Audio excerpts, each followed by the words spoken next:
You very lucky people, you got a second dose of the host with the most in one day, because there was something I forgot to add in today's main video. The producer of Supergirl and Man of Tomorrow claims there's a big future. They know the next project after Man of Tomorrow, and it involves Millie Alcock. Hello, I'm Mick, and welcome back to Movies TV Mad. You can follow me on X Twitter at Movies TV Mad, and on Instagram, MinusMick7, MINUSMICK7, and on TikTok, Mad Mickey's World. A very warm welcome back to Movies TV Mad and the DC show Extra. So, well, I'll give you a little reminder. Just before The Flash was released, Gunn announced that Andy Muschietti was directing Brave and the Bold. Of course, I called bullshit on this, and now we know it's utter bullshit. Just to create consumer confidence and get more butts in seats and sell more tickets for The Flash. Didn't work, did it? And this is exactly what this situation is here. They're trying to create consumer confidence and show you all that there's a big future for the DCU after Man of Tomorrow. And I'm calling bullshit on that. Yes, the producer of Man of Tomorrow and Supergirl has been talking to the press, and he said that they know the next project after Man of Tomorrow, and it involves Millie Alcock in a big way. This is crazy, isn't it? Think about it. Supergirl is about to flop hard, and they're teasing a bigger involvement for the star of the film that's going to flop hard.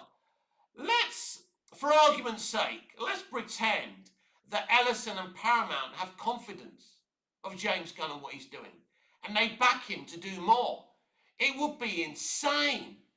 I mean, you're just backing an ego that's not bringing a company any money.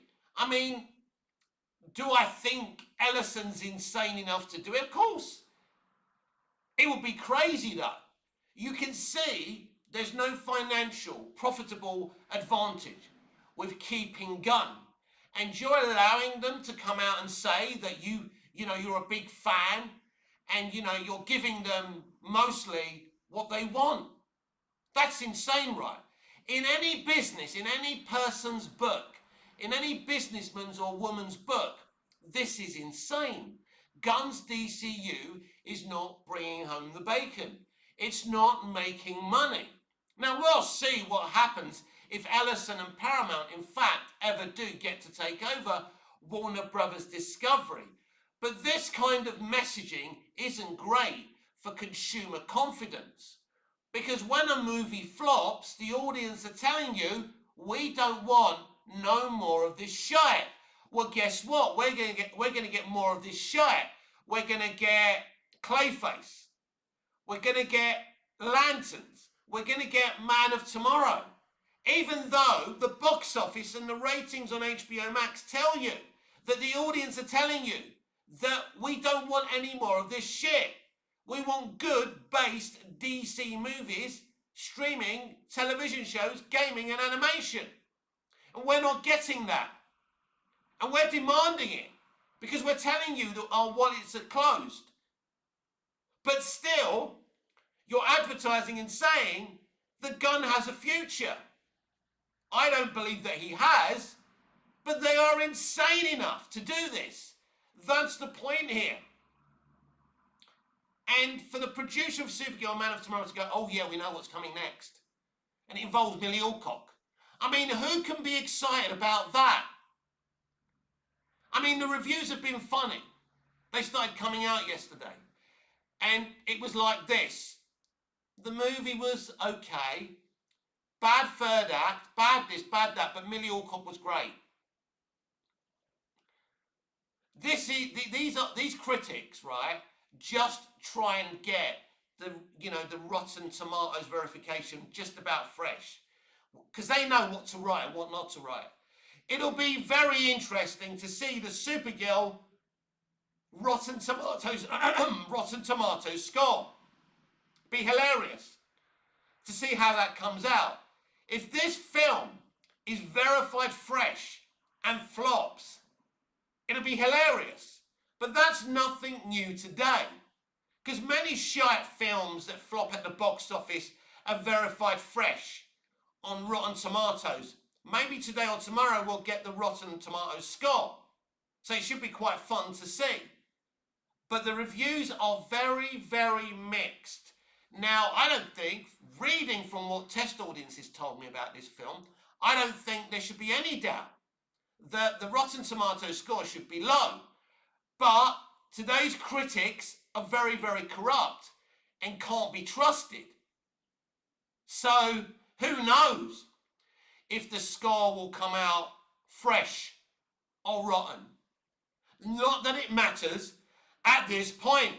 It's very embarrassing for James Gunn and company. You have a franchise that no one's interested in, that's not bringing home the bacon, and you're saying you know what comes next, that the new CEO, incoming CEO, has faith in you and is giving you everything that you need. Well, it doesn't matter if the CEO has faith in you or not. The audience, the consumer, has zero faith in the DCU. And when a consumer has zero faith, zero consumer confidence in a product, that product in a retail outlet, because that's what the entertainment industry is, a consumer-based industry, you should cancel and stop selling that product immediately. But not New Hollywood. They're the masters of failing upwards, aren't they? And this is what we've got here. Failing upwards. Because we must protect James Gunn's ego. We must protect James Gunn's reputation. Bit late for that now. His reputation is down on the fucking floor. Who get hurt here? The fans. We're being forced to watch slop we don't want to watch because it's the only DC content, product, film, streaming coming out. And this shouldn't be the way. If the people running WBD and Paramount and DC are capable people, but they're not capable people who don't listen to their audience. They don't listen to the fans. Your customer, you need our money. Or do you? Because you don't seem to be a profit-making company anymore. You don't seem to be in the business to make money. You don't seem to be in the entertainment business to entertain. So why the fuck are you in this business for if you're not here to make money, you're not here to entertain? It's baffling. It's mystifying. It's an enigma. New modern entertainment is a confusing enigma. And we're all confused by it, and not in a good way. We're seeing this gun slop come out. They're telling us there's going to be more. When all of us are saying to them, we don't want more of this, please. But they won't listen. That's baffling. But the reason this producer of Supergirl Man of Tomorrow is saying he knows what happens after Man of Tomorrow is to get people excited. But nobody's excited. Nobody cares. Nobody wants more of this. The audience isn't there. A significant amount of the audience don't support your slop, don't support what you're doing. So why are you going to make more? Now I'm hoping, I think they won't make more, but how can anyone allow this man to come out and say, yeah, there's more to come, and it involves Millie Alcock, the very actress that 99.9% of the audience despise. It's anti-entertainment. It's anti-consumer. Make it make sense.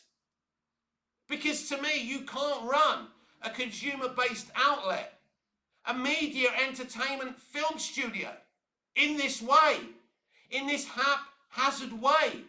Your product, Supergirl, is embarrassing. Your star is embarrassing. But still you insist in giving us more when we've told you we don't want any more. If you watched the live premiere or interacted on the live premiere, thank you very much appreciated, and I will talk to you again tomorrow.